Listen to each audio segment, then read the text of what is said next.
1, 2, welcome to the After the Bell DJs Talking WWE. My name is Matt, representing Allentown, Pennsylvania. That is my man David, representing Virginia. What's up, Squirrel? Brother, how you feeling? Good, man. And my man Darren, aka Heavy, representing Chicago. What up, Darren? What's going on, guys? What's going on? Not much, Hev. So first and foremost, thank you all for tuning in. Make sure you hit that like and subscribe, especially hit that like button. Comment. We'll talk back to you in the YouTube comments and all that stuff. Definitely helps the algorithm. We very, very, very, very much appreciate it. So let's get right into it, guys. Monday Night Raw recap. San Antonio, Texas is how we started it out. We started out much like we started out. I think it was Friday, right, David, with like the 30 masked men all coming out. Like, no, it was last week. Yeah, was that Monday? Was that last Monday? Yeah, that was last Monday. Okay, so yeah, last Monday. Sorry, it tends to blend all together. So we have 30 masked men coming into the ring, but Seth Rollins just kind of comes into the middle, openly calls out the Vision, basically just saying like, "Hey, I'm the one that created the Vision, and I'm going to destroy the Vision, and there's nothing anybody can do about it." And Paul Heyman came out, and Paul Heyman looked a little rough. He ain't shaved. He ain't got a beard like me, but he ain't shaved. Got a bruised eye, a little teared up a little bit. He's a little beat up. And, yeah, basically Paul Heyman just comes out and I forget exactly what he says, but he ends up basically saying FAFO, fuck around and find out. And he just keeps saying FAFO, FAFO, FAF5. And then we get Brock Lesnar. And Lesnar comes out, and the cool part about Lesnar coming out, which was a big surprise, definitely to me, I don't know about you guys, definitely a big surprise to me, is we have someone accepting Brock's open challenge. Obafemi's music hits. And man, we're getting it, fellas. We're getting it at Mania. It's official. Oba and Brock. And when Oba gets in that ring, the one thing that we got to talk about, obviously, again, you guys been watching longer than I have. I don't ever recall anybody picking up Brock Lesnar and throwing him down the way Obafemi did. And it was a very eye-popping moment, to say the least. Wow. I'm excited for this match. Do you guys feel like Oba's the perfect opponent for Brock at Mania? David, I'll start with you, man. Yeah, I'm actually impressed WWE's listening. I didn't think we were going to get this soon. I didn't. I thought they were setting up. I was like, all right, I thought it was going to be the setup with Seth. Right. But makes you wonder, all right, obviously he's not cleared yet. Is Braun that close? Now, why do you say that? Because what's Seth going to do? He should be clear by Mania. And we're not getting too far into it. We heard the plans for the other two. Mm-hmm. So it's making me think that Breaker is a little bit closer to coming back than what people think. So you think it'd be Breaker and Seth? Yeah. Mania? Possibly. Yeah, possibly. Hev, what you think, man? Oba, perfect match, right? Yeah, absolutely, man. This is something where I think we all been waiting for since we saw it teased at the Royal Rumble. The whole crowd obviously lost their shit when we got a glimpse of it. Yeah. I think all of us at home also lost our shit. I know I did. Absolutely. And when they gave us a little tease of it, it kind of was it was well received, and you can tell they're listening. Again, I didn't think we were gonna get this early because I figured like this would be like a main event match in its own. We already got 2 main events, so like how many more main events can we really get? Right. But I mean, they're gonna give it to us, and I'm gonna take it.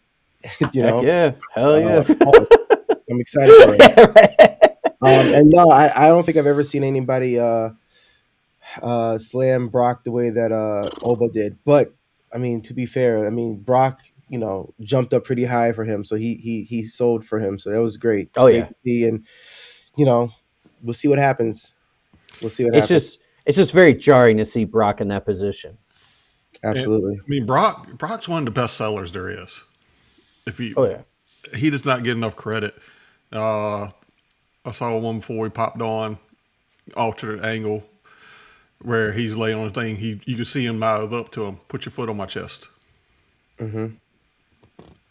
He's good, man. No, he's good. He's good. And also on an unrelated note, shout out to whoever made the. I don't know if you saw the. I know David, you saw. I don't know if you saw the Danhausen meme of when Brock kind of fell when he did his kick. Did you see that, Hev? Yeah, he's like, you are cursed. You are cursed.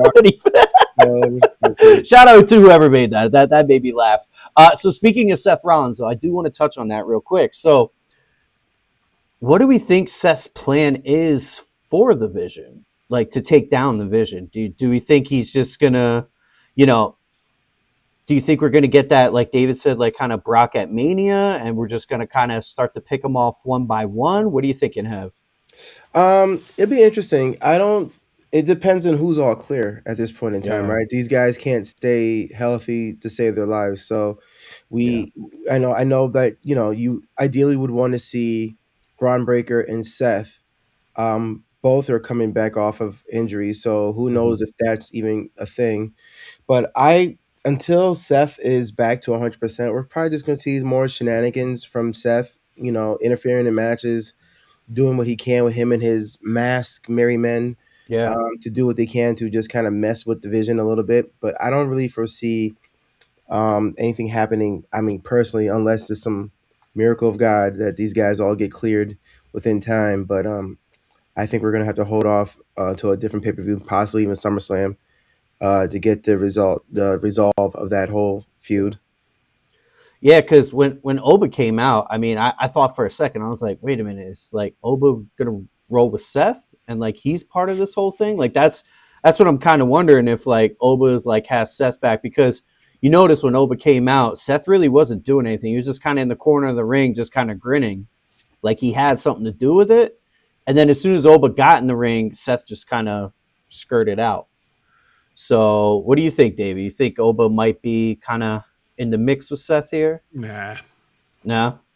He don't need Oba don't need it. No, I know he doesn't need it, but yeah. I think Seth was just enjoying it because, like I said, you could tell he's definitely not clear. Yeah. Because if he was, Lesnar would have attacked him, kind of deal. So yeah. They kept him protected for a reason. Oh yeah. No, I agree with that. Anything else you guys want to touch on with this opening segment? Hell of an opening segment, I'll tell you that. Started hot again, that's for sure. No, I thought it was great, and again, we're getting what we wanted. So no complaints from me. I'm excited for this. Meaty men slapping meat. I'm ready. So Hev, like, not for nothing, like I text David, I was like, again, I haven't seen all the WrestleMania, so I know I'm a little naive, but the way this is kind of building, and we were kind of criticizing, like, damn, we ain't got a Mania card, like this is whack, and this is slowly becoming like one hell of a card. Like one hell of a, like I'm like, this might be one of the all-time Manias. Like, every year I feel like us as wrestling fans, we always complain about the card, and we never know what the card is, and then we usually get the card solidified maybe within like 2 to 3 weeks. It's not uncommon to not really know 80% of the card, until later, which is weird because you would think they want to advertise as much as possible to sell those tickets. But I mean, we're gonna see an influx in ticket prices, I'm sure. I mean, ticket sales go up after announcing that crazy match. Yeah. People are going to want to see that for sure. And it was smart because we saw they've been lowering prices, and then they dropped the price. The Austin promo for the day too. Mm-hmm. Yeah. Speaking of which, I thought he was supposed to make an appearance today.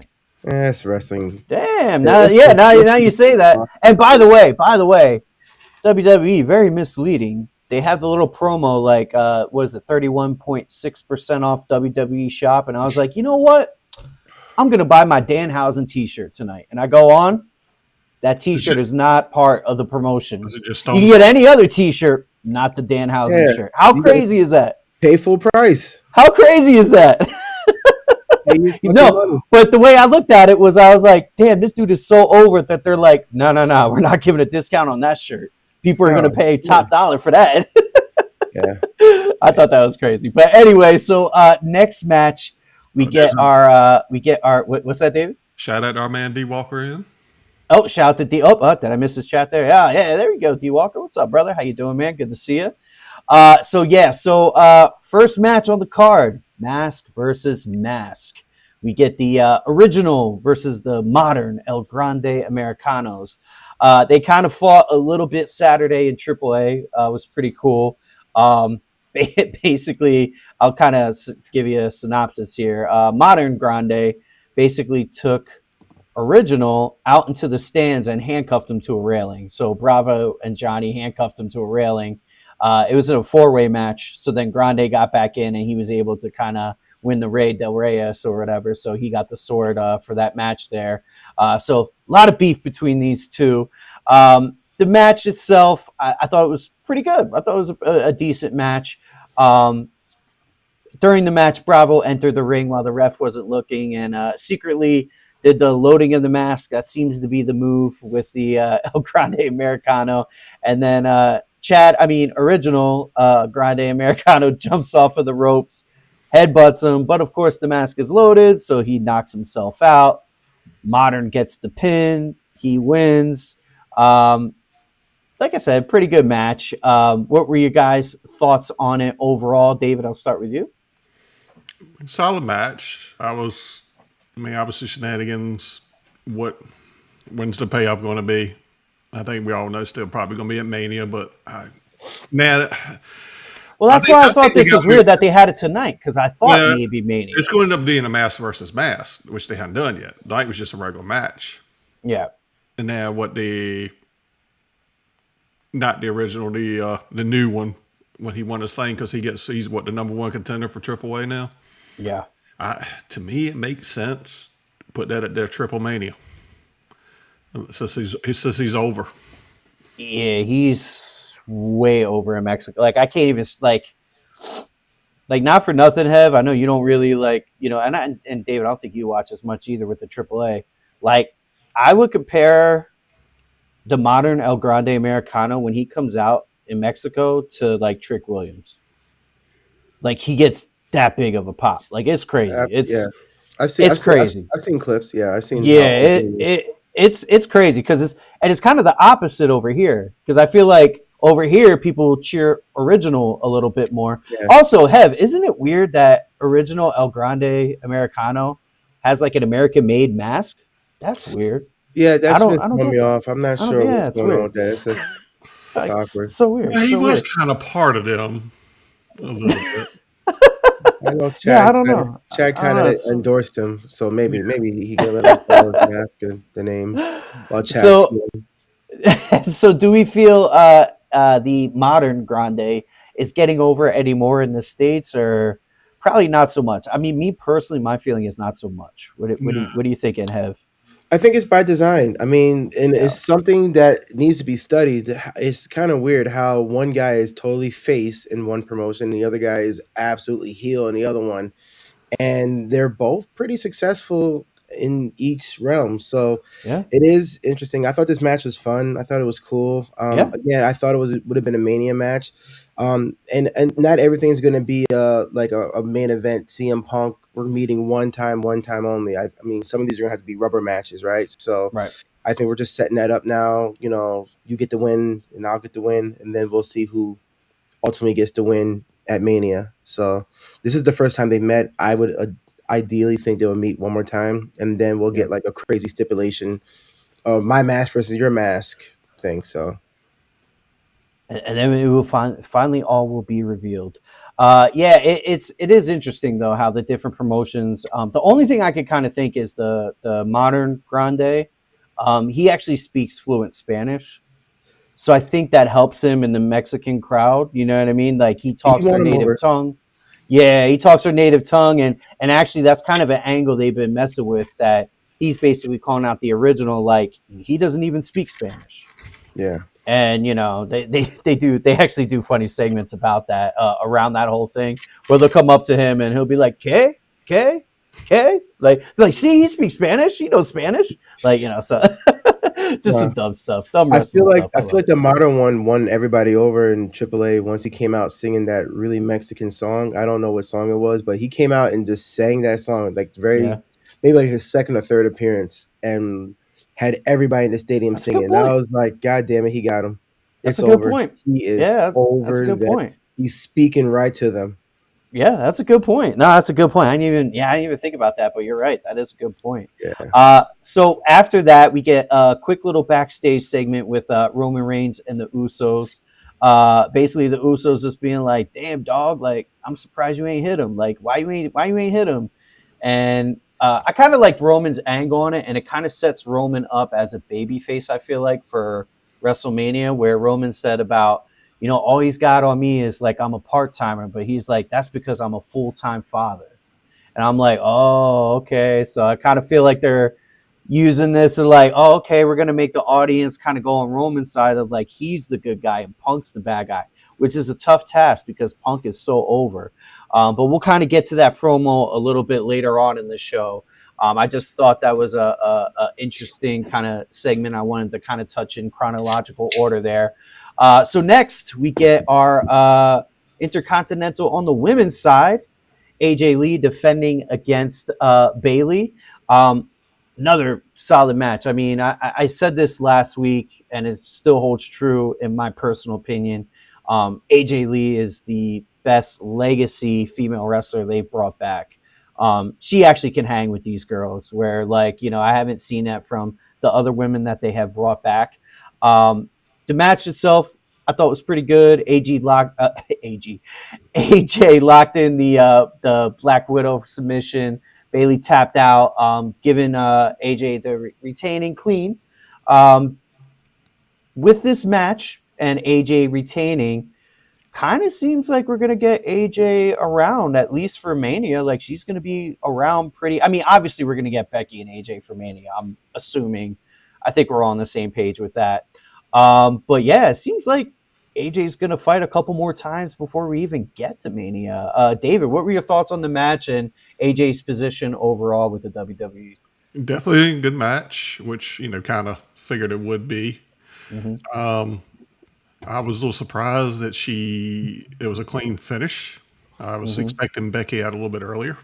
Mm-hmm. But yeah, I mean, like you said, it's AJ and Becky going to be at Mania. Oh, yeah. For sure. I see Becky taking it back then.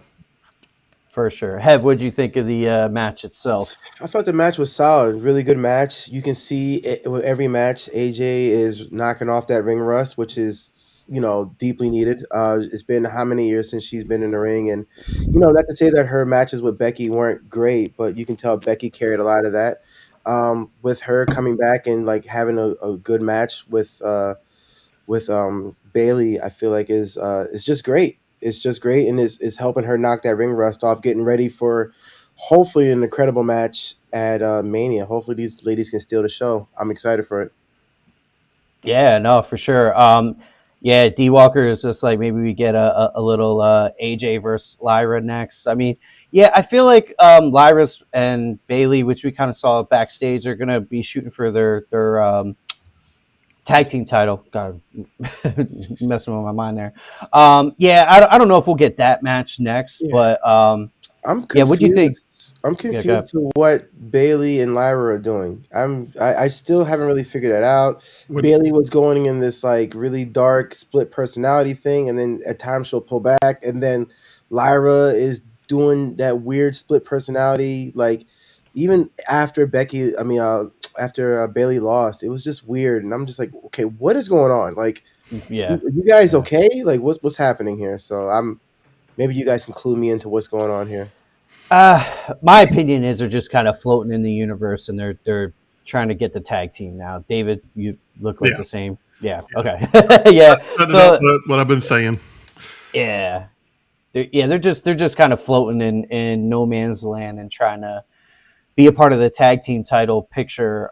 It's really all they have right now, unfortunately. Because you heard Bayley at the end of their little backstage segment. She's like, WrestleMania. Yeah, because they're trying to get there. Yeah, they're trying to get there. It most likely, because they have so much women's talent, I would venture to guess that at Mania, we're probably going to get like a 4-way women's tag or something like that. They're going to want to get a lot of these women involved. So I could definitely see something like that. What do you guys think? Oh, yeah. I mean, that's what I've been thinking it for a while. We know Charlotte and Alexa. Yep. Nash and obviously Nash and Nia. Yeah. So before, I know, yeah. But before we wrap this up, before we wrap this segment up, though, we come back from commercial and Becky is beating down AJ. So I was like, oh shit, because it was funny because during the show, as the match was going on, David actually texted me. He goes, "Oh, how long before Becky interferes?" And then we get the clean pin, and he was like, "Oh, I guess not." And then we come back from commercial, and sure enough, Becky's just beating the shit out of AJ like per usual. She must have showed up late. Yeah, during the commercial break, you just saw AJ just kind of walk around the ring and then showing off the belt. And as soon as she got to the entrance, that's when Becky had like a strucker, and then literally they came back from commercial. You didn't miss anything, so it was literally just like the jump, and then it was expected, I guess you could say. So next up, our match we get next is Penta and Dragon Lee. So Dragon Lee accepts the challenge tonight. And man, right away, I knew this was going to be a good match, and it was. It was. I mean, you get those two guys, and man, the way they fly around, and they're just so entertaining. Penta ends up pinning Dragon Lee clean, retains the championship. I'd say this is probably my favorite match of the night. What do you guys think? I'll start with you, Squirrel. Yeah, I mean, Sue's like I said, we're wondering who's going to come out. Mm-hmm. But you could tell the way Penta was backstage, he was happy about it. But I was like, oh crap, we're going to have us a good one. And it lived up to the hype. No, absolutely. Hev, what'd you think?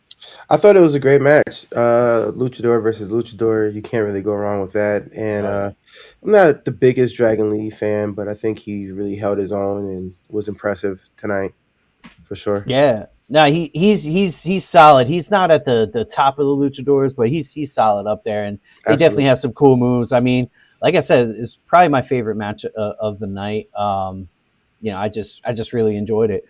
So then after that match, or actually, you guys want to touch on anything else on that match? I've never seen anybody hit a Hurricanrana and then land on their feet. Have you guys? No, I don't think so. That was Dragon Lee. I don't know. Go back and watch that spot again. That was kind of insane when he hit the Hurricanrana on Penta, and then like he landed on his feet, and I was like, "Are you shitting me? How did you do that? You're supposed to grab him with your feet to the head, and then you landed on your feet. That was weird." Yeah, it is. Yeah, that is pretty. I don't recall that, so I'm gonna have to go back. And watch it. I have to go back now. Like pause the podcast and go watch that spot. That was amazing. I've never seen that shit before.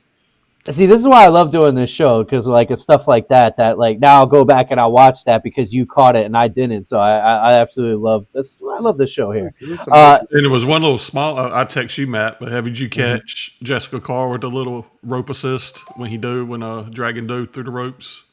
She was and she kind of leaned up and okay, it kind of opened the ropes up a little bit more for him to dive through. That was great though. That spot was fire. Slick. Crazy. Yeah, it was slick. It was slick. It was slick. So then after that match, we get another backstage segment with Paul Heyman and The Vision. Logan and Austin are there, and Heyman's basically just telling Logan and Austin, like, we're going after the Usos. Your job is to go after the Usos. And in classic Austin Theory fashion, I will go after the Usos. In fact, I'll go right now. And I'm just like, what? This guy is so terrible. Like, he is so terrible. Like, I just want him out of the Vision. Like, I just don't want him on my TV. I don't know what Vince ever saw in him. He's whatever the character they're doing with him now is making him look horrible. Before he hadn't been bad on the mic, I don't think, before this. I didn't see it, so guys tell me. He's always been kind of like a little whiner, but nothing. This one is just not believable. Yeah, he sucks. basically, he sucks. He's terrible, and he is the guy that, when your friends are like, "Oh, you watch that wrestling stuff?" When he's on camera, I'm like, God, I hope none of my friends come in and see that I'm watching this right now. Yeah, it's not great. I don't Yeah, know. He's not putting it together. It's kind of it's disheartening because like this is like maybe his third chance now. And it's just like he has the body of a chiseled god. So obviously, I could see why they would think he's the future. But I mean, with no personality, you're just dead in the water. And I just feel like they keep giving him these spots, and he's dropping it left and right. He's just not delivering his lines. He's not believable. I don't believe anything he says. I'm just like every time he talks, I'm like, shut up! I'm gonna punch you in the face. it's just you know what it is. It's overacting. Yeah, like he's trying too hard to be believable. It's just you don't believe it, bro.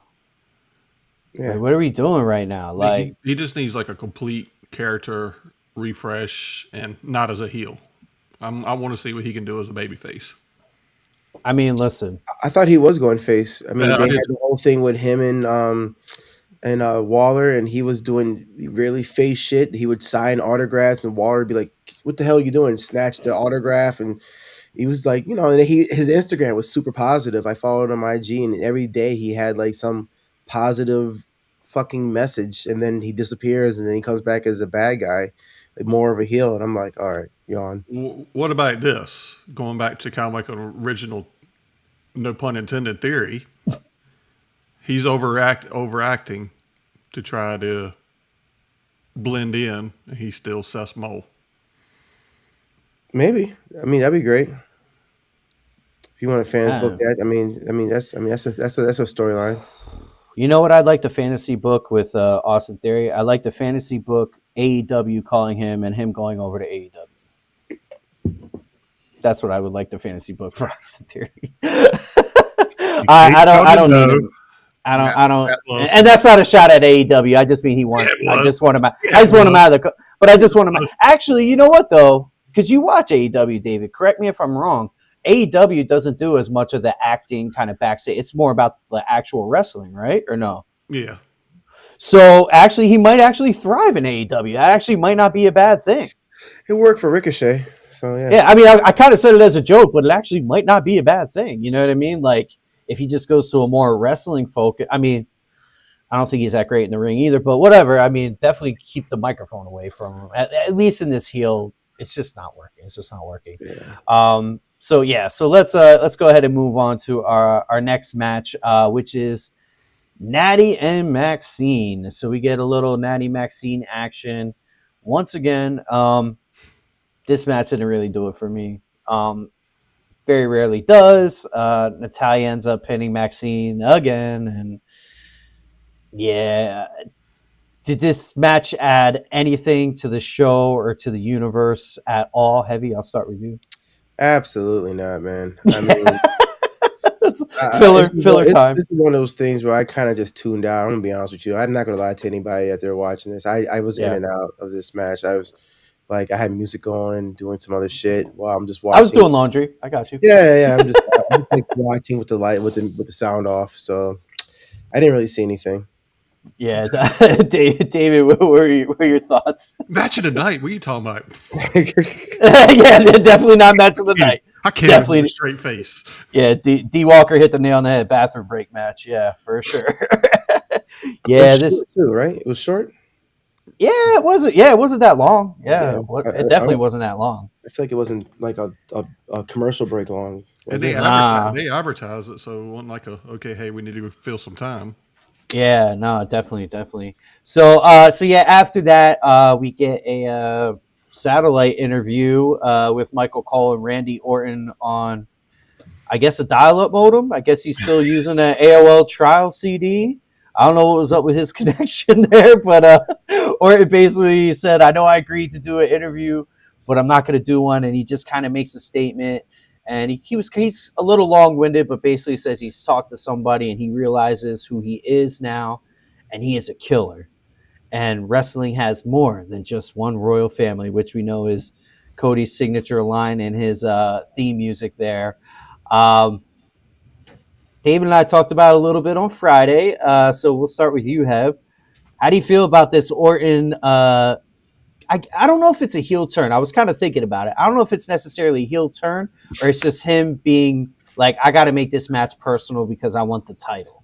What do you think about Orton's whole thing from Friday and then tonight as well, Heb, since we didn't talk to you on Friday? Yeah, absolutely. First off, let's just acknowledge the most millennial thing I think you've ever said in the show was the AOL trial CD. Yes. Only millennials don't know what the fuck that is. I'm 40. Yeah, I'm over 40. I knew what he meant.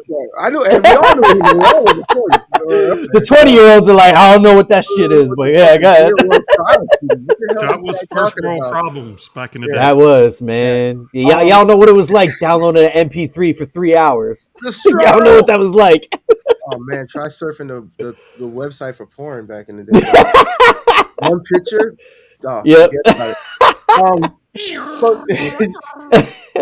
Mom, get off the phone! It's loading, and it's just going like this. It's just going like this, just loading. But go ahead, talk about Orton. All right, sorry.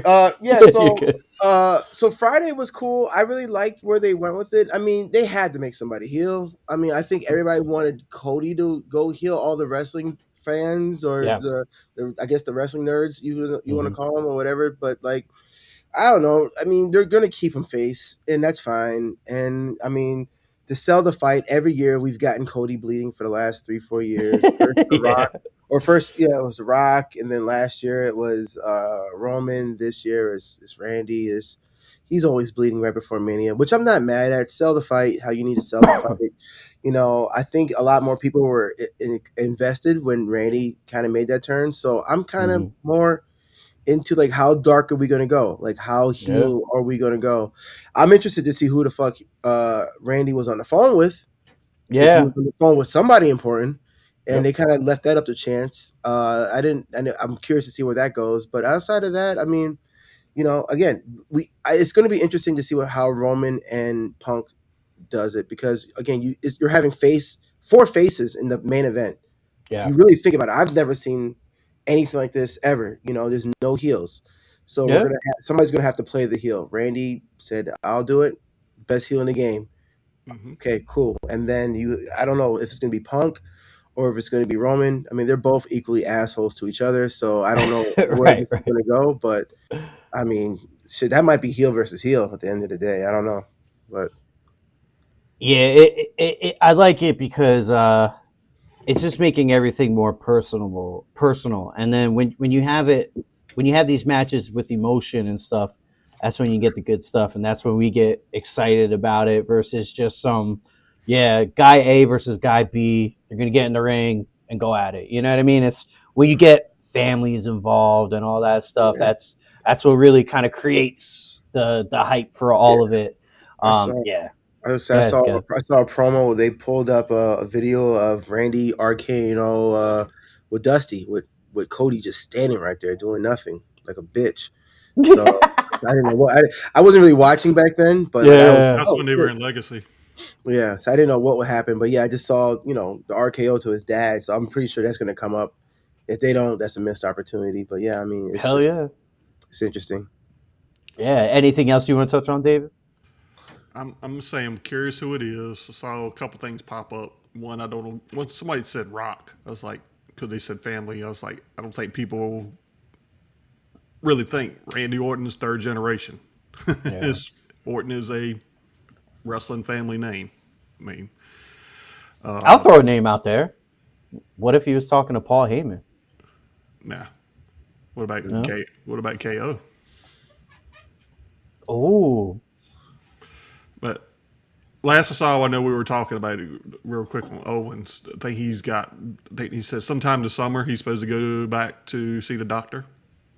So hopefully. Is that what Kevin Owens said? Yeah. But what would be the connection with Kevin Owens and Randy? Like I can see. They remember they were best friends, and then they were getting ready to fight at Mania last year before. True. Yeah, they were next thing. Yeah. And it was over Cody. True. So maybe. I mean, I was thinking if we're talking about old Randy Orton, and again, I wasn't really watching during that time, and we're talking about the cynical sick son of a bitch. I'm thinking like maybe he's on the phone with his wife. somebody close to him. I mean, if we're talking old school Randy, like we got to think like what was it like old what 2000 and whatever Randy would have done back in the day, whenever he was at his sickest. Like that's the guy we're dealing with. 2009 Orton. That's the guy we're dealing with. Yeah, like we're dealing with that guy. So I whoever he's on the phone with, it was important. They wanted us to see it, and whoever nothing's by accident. Yeah, it's gonna be play a very integral part of the story, and I think it's gonna lead to whatever 09 Orton would have did. That's just my personal opinion. Yeah, man, I'm really looking forward to it. I told Matt he's in for a ride. He hadn't seen this side. Yeah, I haven't seen. So I am, and to all the viewers out there, I am starting to catch up now. I started my journey on catching up with wrestling. So I watched Mania 1, 3, and 4 so far. I have ChatGPT kind of helping me out as far as what to watch for all the key stuff. So it's actually I saw Randy Orton's dad wrestle. Are you watching all the matches, or you just watching on Netflix, bro? No. I'm saying, are you watching like all the of full show? The full show. Yeah, the full show. Yeah. God bless your heart. Yeah. Like it's because so.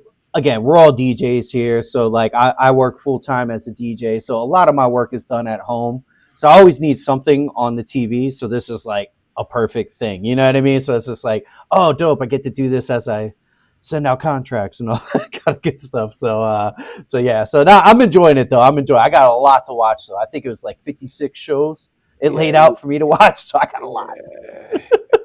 Have you never seen like the big ones, like the Mankind versus Undertaker Hell in a Cell? Have you never seen those? Nope. Honestly, nope. If you skip up to like Mania 4, what was the first Austin one? 14, when the Attitude Era start, you can probably skip. Well, so shout out to ChatGPT. It gave me a few options of like, do you want to get caught up from like knowing all the legacy stuff, or you just want to get caught up with all the people you know? Like, because you don't want to skip you don't want to skip the IC match with Razor and Shawn. Yeah, like the first ladder match of all time. That was like, people still say that is the best ladder match of all time. Yeah, So Austin and Brett at 13. Yeah, you got all that. So I mean, that was a double turn at that one. Yeah, I know D Walker saying go to Attitude Era. I mean, there is a lot of we'll get there. We'll get there. There's a lot of good stuff, but there's a lot of good stuff right before that Attitude Era with the Bret Hart and the Undertaker versus Undertaker and all that other shit. Oh yeah, see, I haven't really seen any of that stuff. Yeah, I'm looking forward to all that. So, but anyway, all right, let's get back on track here. So after that, we get a backstage segment with Javon Evans, kind of consoling Dragon Lee a little bit after the loss or whatever, and then Kofi comes out and is just like, "Yo, what's up, man?" Like, Kofi had offered Javon a spot with the New Day. Javon was like, I'll think about it. And Kofi, what was the line he used about Dragon Lee? Uses like, oh, you want drag, like he's a drag or something. Or something like that. Dragging you down. Yeah. And Javon didn't like that joke. And Javon's like, you know what? Nah, I'm good with the New Day. So Kofi's like, dude, I was just making a joke. I didn't mean it, and he just kind of walks away. And then Kofi turns, and we get the biggest WWE superstar in the world right now, Danhausen. This guy is money every freaking time. I was texting David. I'm like, I don't know how AEW dropped the ball with him, because literally it just seems like you just put him in any situation, just let him go. And it's going to be entertaining, and it's going to hit a home run every single time. And Danhausen basically says, hey, I'll be in the New Day. Instead of Bootios, we could do, what do you say, curse crunches or something like that. The dude is just money every time, man. Every time. Huge Danhausen fan. And then basically they turn him down. They say, nope, you're not going to be in the New Day. He goes, oh, well, then I have 3 words for you. You are. And as soon as he says you are, Kofi takes Grayson Waller and pushes him in front of himself and cursed. And Grayson's like, did you just push me in front of the curse? So Grayson Waller, the newest cursee of Danhausen. Hev, what do you think of Danhausen? We haven't spoke to you since last Monday, and the legend just keeps growing. He just keeps growing. He's crushing, dog. Like, it's a damn shame, or maybe it isn't that he debuted that way he did, but he's crushing. He's great. I mean, more of him, obviously. I'm just kind of sad because I feel like this is the end for R-Truth. We kind of held R-Truth around just for the shits and giggles segments and sell some T-shirts, explain how the WWE app works, or App something like that, works. you know. And Yeah. now we got Danhausen. So I mean, it's a bittersweet moment, but I think this is. I mean, they're pushing R-Truth. Hey, get your old ass out in the ring and go wrestle. So, you Yeah, know, he's wrestling now. yeah, we're paying for you now. Yeah, we try to let you go. All right, now you're gonna go out there. Fans wanted you back. All right, but you're going to be in the ring now. Get your ass out there. And so, yeah, now you got like 50-year-old R-Truth having title matches, which is like it's insane. But I mean, I think Danhausen is doing a great job, and I hope they just keep using him every week to sell more T-shirts. I might even buy one, dude. I don't know. I was trying to use that discount code. The shit wasn't working, you know. Whatever they're doing is working. Also, Fanatics, please step your shit up, man. Like the quality of some of the stuff I get from them, it's bad. It's like, yeah, bro. Like it's like you're the biggest company in the world. Like my SummerSlam tee I bought, like it's fine, but like it's a little off center. Like I could tell it's a little off center. The home print, huh? I'm like, yeah, what are we doing? Like I paid like $40 for the shirt or whatever. It's like this wasn't no like discount, you know. I sent this to Jared. What was it? It was a Super Bowl, like it was the Seahawks hat. Oh yeah, with the Patriots shit in the back. Had the Patriots logo on the damn back. I saw that, man. I saw that. Yeah, bro. It was a Seahawks Super Bowl championship hat, and it had the Patriots logo in the back. That's weird. Yeah, Fanatics, y'all need to step it up a little bit. Chalkline. You ever hear of Chalkline? Mm-mm. Yeah, I'll send you the link. Chalkline. This is an ad. I shouldn't be saying it, but I'll send you something and pay me Chalkline. Yeah, and we'll get Chalkline to sponsor the show, and then we can talk more about it. But yeah, Chalkline. There we go. Yeah, I've seen a lot of like cool like I guess you could say fan made kind of like Danhausen gear too. Like I know I sent you the flannel. I think David, did you see the Danhausen flannel? It was dope. Like the little pocket at the top. If you lift it up, it's his eyes and shit. Like it was dope. It was dope. And like the little cufflinks was like little teeth. Like I was like, yo, they did their thing. Like yo, this shit is dope, man. So all right. So next match. Well, did you see? Sorry. Go ahead, David. Go ahead. Sorry. The little Easter eggs in there, in that segment. Hit me with it. One. They were talking about when Grayson first came up to Kofi. He's like, "Oh, what you see in that guy?" And he's like, "That's the same thing." You know, people were asking me in Woods about you, kind of deal. And then in the background, Maxine crying or whatever over her match, and the Vision popping out of the locker room to talk to her. Yeah, I don't know why the Vision's talking to Maxine. Maxine needs a character change. But with the Vision? I'm not disagreeing with you, David. I'm not. They like throwing these little Easter eggs on these backstage segments. People in the background, but those Easter eggs never really pay off to anything, do they? They usually don't. Yeah, you're right. It's just really. Like, oh, look who's talking back there, and then I never really see a follow up. Yeah, they probably forget about it. Yeah, you know, maybe Austin will start dating Maxine, they'll fall in love, and then meet Tony Khan, and they'll go over to AEW, and we won't have to worry about them anymore. Her husband's in LFG. Oh, that's right. She is married. That's right. She just got married. That's right.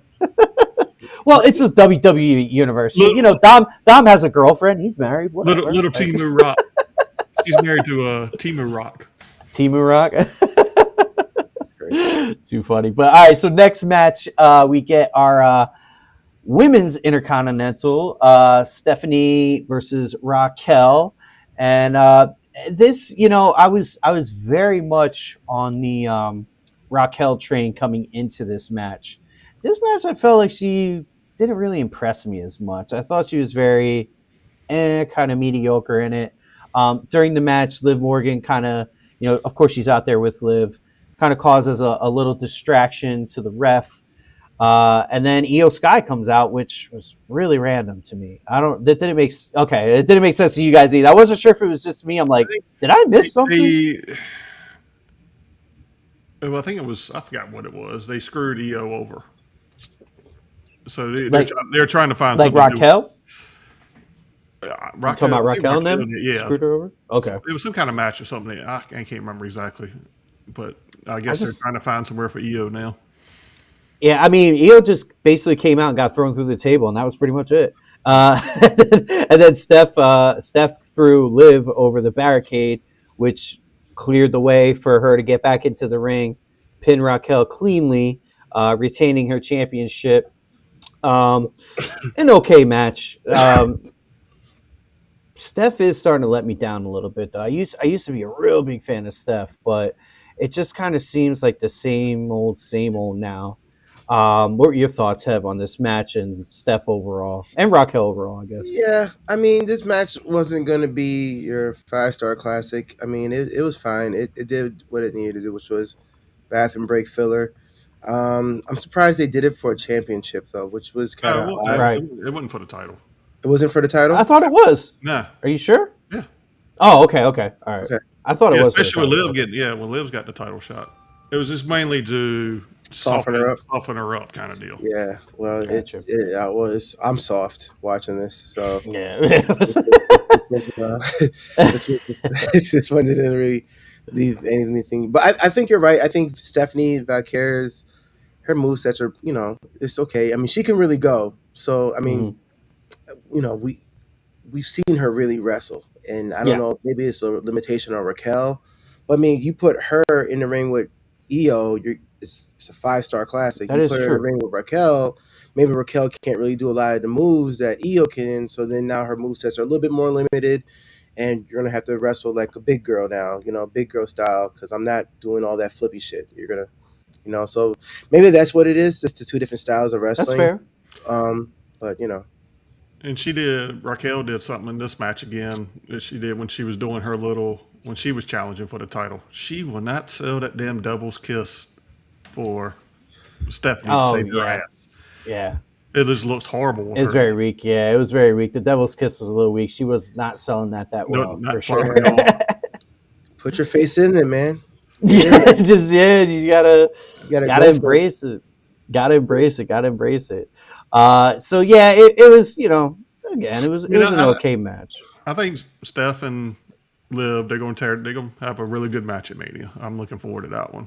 I think between them two, they can wrestle. Yeah, yes, I hope. Gladly. Wait. P-Walker said gladly. Oh, gladly, yeah, for sure. So, all right, our final segment, the OTC comes out.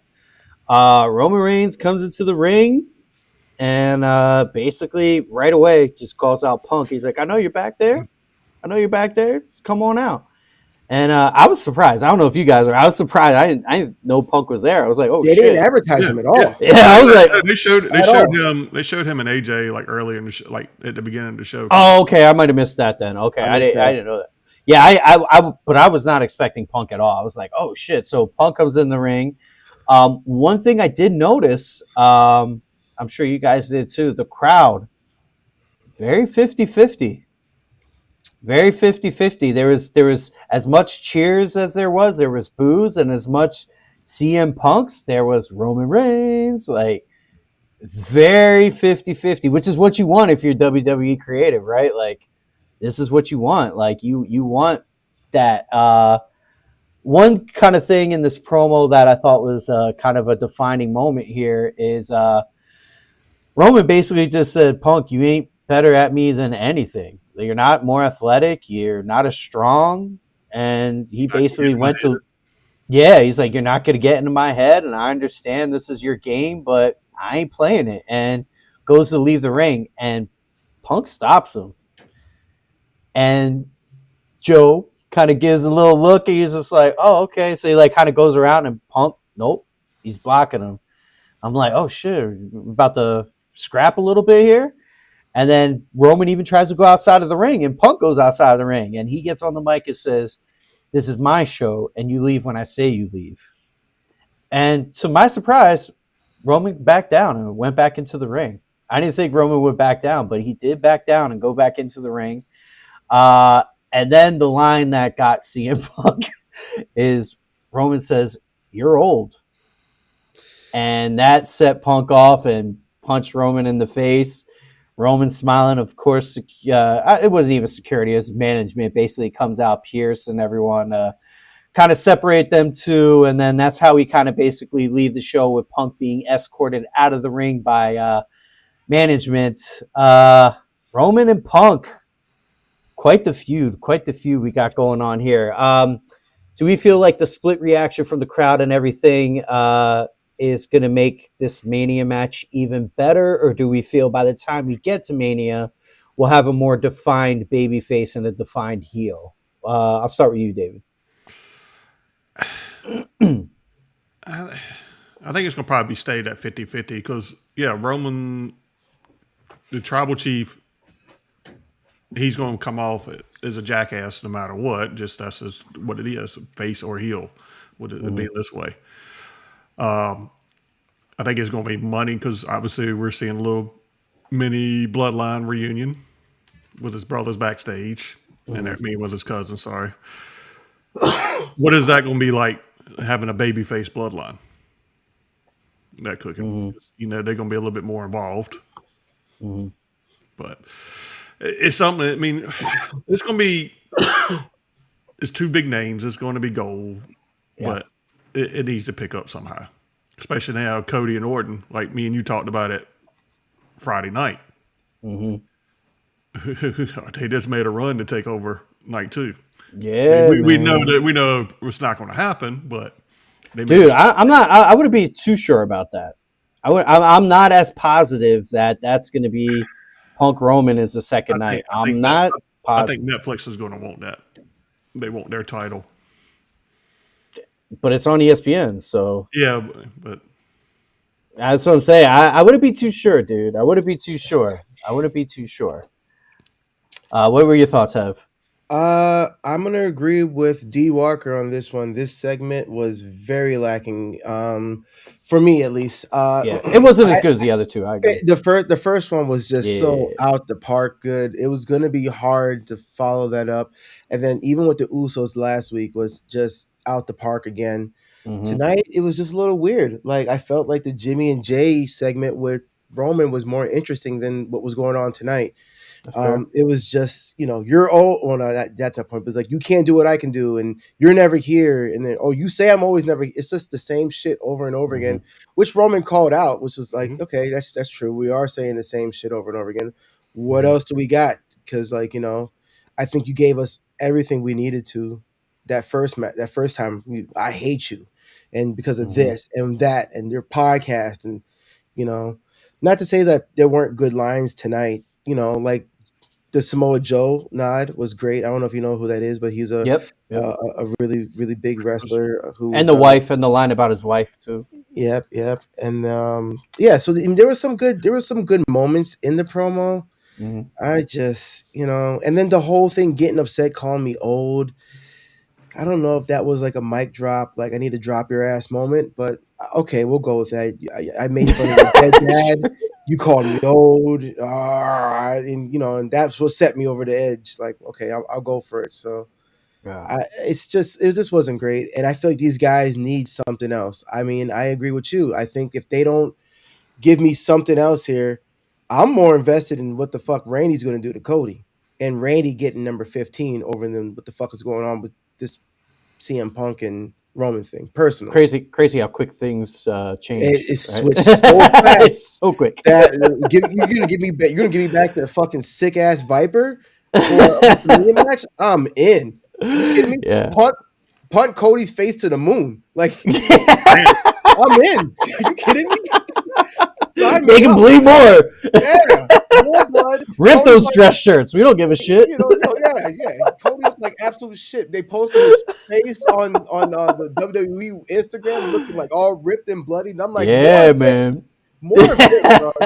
Show me fucking Cody in the ring getting whipped by The Rock like a slave. Whip his ass. I'm like, show me more of that. Roman, that's cool. Yeah. But give me more of that, dude. I like that. Yeah. No, this promo was definitely the weakest of the. I guess this was the third one that we've seen, because we saw the one in Philly, the one a couple weeks ago with the dad line, and then this one. Yeah. This is definitely the weaker one. I almost kind of feel like maybe it would have been better served for WWE to not have Punk come out and just kind of have Roman kind of do his own thing to the camera, talking to Punk that way, to kind of spread things out a little bit more. I don't know what the thinking was with having Punk there. What do you think, David? Because the Punk's always calling Roman part-timer, Punk's not there. Yeah. It's like pot calling the kettle black. True. Like Punk is there every week. True. So that was the show. Final show rating out of 10. Me personally, I'm gonna give it like a 7.5, because we had a couple stinkers in there. As good as moments were of the night, we had a couple stinkers as well. So I'm gonna give it a 7.5. David, what you got? Probably right in that same, because it was very good matches in there, and then of course freaking shit. Oba and Brock. Yeah. I mean, we had some really highs, and then we had some natty lows. Natty and Austin lows. Some natty max lows. Yeah. What would you give for a rating? I give it like a 7-8. I'm not mad. Yeah, so we're around the same. Yeah, we're all around the same. Yeah, it was nothing great, but I mean, there were some positives. Like you said, Oba was a great positive, and what we got from the finals thing. So we were some good stuff. Match of the night, I'll give it to Penta and Dragon Lee. That was my favorite one of the night. What are you guys thinking? Same? Agreed, yeah. Same. All right, so unanimous on that one.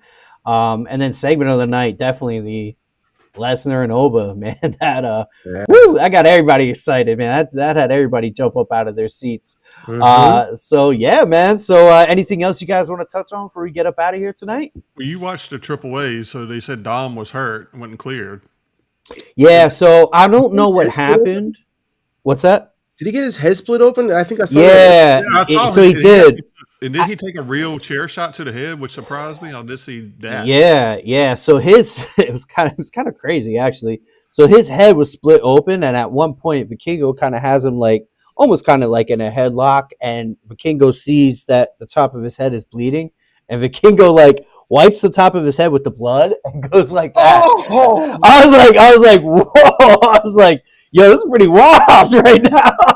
That's some AEW shit there. I'm telling y'all missing. Triple A is pretty fire, man. It's pretty fire. Like that water getting off over there, I'm good. It's pretty fire. It's pretty fire. I'm not gonna lie. This now, though. I don't know if you realize that. It's pretty wild. It was pretty wild. So, but yeah. So that, but I don't know how, because like that happened, and they probably wrestled another, I don't know, 10 minutes. So like it wasn't like stopping the match, or like the match went on the whole time. So I don't know how serious the injury is, but I did see it. So yeah. Okay. Yeah. Nice. Anything else you guys want to rap about before we get up out of here? No, that's it. Yeah, man. I think we're all good. Yeah. Because the only thing really seen for SmackDown is what Orton's going to be there. Yes, you're going to get another Orton promo. Maybe shed a little light on who was on the phone. We'll get a little explanation for sure on why he turned on Cody. We'll get a little bit more. I mean, the guy said he loved you. He is always going to love you no matter what. And then you beat the hell out of him. I saw one thing that was very interesting because, right when they started their promo Friday night, Randy was you could tell he was torn. It was supposed to be easy. This was supposed to be easier. Like, was he already planning to do that to Drew? Yeah. Well, yeah. So, yeah. What I think is he was so torn, and he was basically telling Cody, right before he kind of signed the contract, like, dude, you don't understand. Once I sign this contract, it's on. Not when the bell rings. Once this ink is dried and I sign this contract, it's on. Hell, that ink won't even dry. And because as soon as he signed it, boom, it was on, and Viper is at it. So that's kind of my thinking with it. I kind of felt like that was the whole reason for the kind of hold up, where he's just like, dude, I don't really want to do this, but you put yourself in this position. Like, you wanted this. Heavy, I told Matt, Brandy better watch out. Of Cody? No, from Randy. Because remember what he did with Stephanie when he was fighting Triple H. Oh, Brandy. Yeah, for sure. Yeah, no, that was crazy. Yeah, Would he do something with Triple H with Stephanie? When this was during that 09 run when it was called Bald Orton when his hair was kind of like that. Triple H was the WWE champ, and he handcuffed Triple H to the corner. Stephanie came out. He did his little drop DDT from the ramp. Yeah, from the ropes on her, and then Lily just out of finger reach of Triple H kissed her while she was knocked out. Unconscious. Yeah, when she was unconscious. Yeah, I think he punted like the whole McMahon family too, including her. Kicked in the face, and it's like I think that's shoot. There was no way to really not take that. Yeah. He had to ban the move. He was. That was the same time when Triple H broke into his house. Oh my gosh, I got a lot of catching up to do. I'm looking forward to this. So, all right, guys. Well, thank you so much for taking the time to do this tonight. Really appreciate it. Heavy Squirrel. Thank you guys. Thank you guys, all the watchers, all the viewers, all the comments, all the likes. Please share, tell all your friends. We're just some DJs talking WWE. That's it. We're just having a good time on a Monday and Friday night. That's what we do. So thank you once again. Make sure you like, subscribe, comment, all that kind of good stuff. Until Friday night, I'll be here. David, will you be here? Yes. I had to think. All right. Awesome. Hev, I'm sure you're working. So we appreciate you every Monday, though. We appreciate you every Monday, brother. So thank you guys so much. Until next